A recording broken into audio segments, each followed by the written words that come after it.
Hello and welcome to the Money Marketing Podcast, and welcome to this special series of weekend essay podcasts. Join us as we delve into the personal narratives of our editorial team, exploring the intersection of life experiences and financial advice. From triumphs to setbacks, each episode offers a candid glimpse into the journeys that shape our perspectives on money management.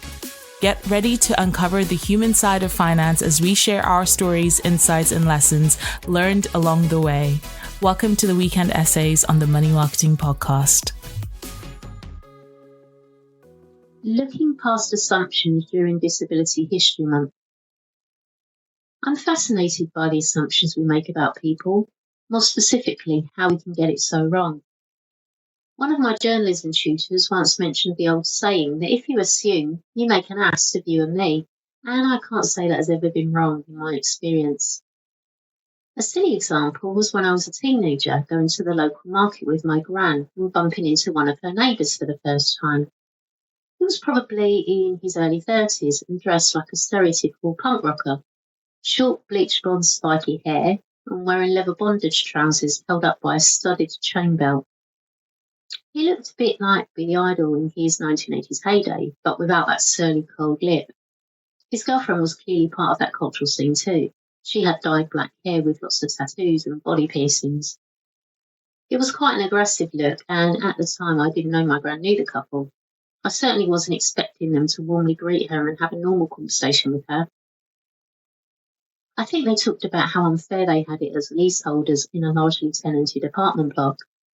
Getting little in return for paying service charges and contributing to communal repairs that didn't directly benefit her was my gran's bugbear.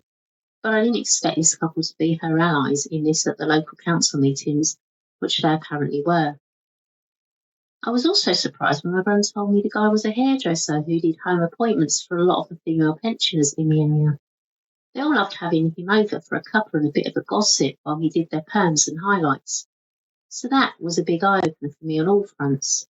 Not only had I made assumptions based on the way people looked, I'd also assumed older generations would share my misperceptions. I like to think I'm more open-minded and self-aware these days, which is why I stopped channel hopping when I came across an interview on ITV's This Morning with the presenters of the new chat show Unfiltered Women.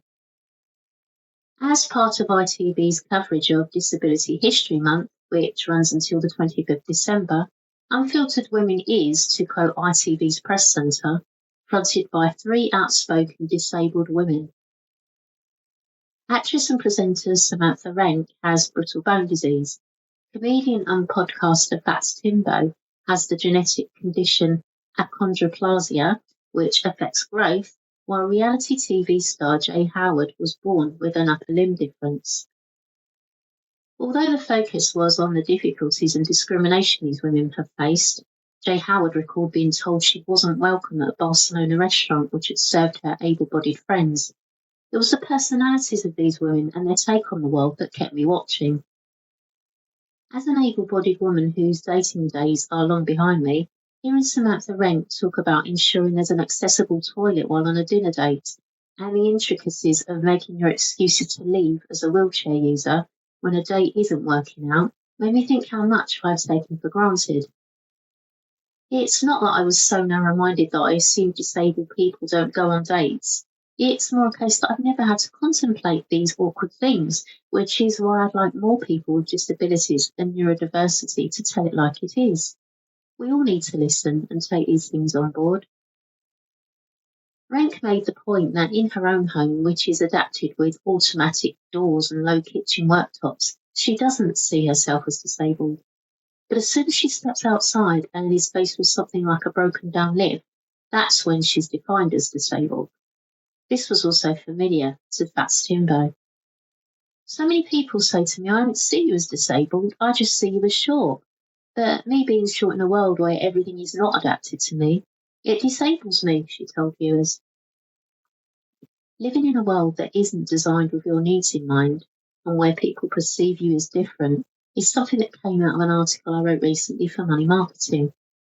It was about how job candidates in the advice sector can present gaps in their CVs to potential employers in a positive light.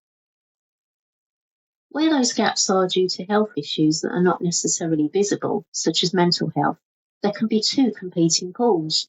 Addressing those gaps honestly so employers can provide any support that's needed, but without excessive detail that might prejudice the application. A brief explanation that focuses on their resilience and determination to overcome challenges is more than acceptable, Michael Foote, founder of the comparison website QuoteGoat, told me. Victoria McLean, founder of consultancy City CV, added that candidates shouldn't feel obliged to discuss the reasons for a career break with employers, who should not be pushing for more than the candidate feels comfortable sharing. There has been a real shift in how career breaks are perceived. It's okay to take a break, she says. However, people can still feel ashamed of career breaks and try to hide them, which is understandable if they think employers might see it as a red flag. I must admit I prefer a positive spin on things that are challenging. I'm more interested in what people can bring to the party rather than what they struggle with. I recall the sinking feeling I had when my son, the youngest in his year, failed pretty much all the assessment criteria in his first year of infant school. They labelled everything inadequate or insufficient, I can't remember which, but it was just horrible to read. In the Link Junior School, they used working towards, much more positive. I like that because there are no negative assumptions behind it. Thank you for joining us on this episode of our weekend essay series. We do hope that you enjoyed it. Please do keep up to date with all our new releases via Podbean, Apple Podcasts, Spotify, and everywhere else you get your podcasts from. You can also keep up to date with all our new content published on the Money Marketing website, as well as our print edition Money Marketing magazine, so make sure to subscribe. Follow us on Twitter, LinkedIn, Facebook, Instagram, and Threads. See you next time.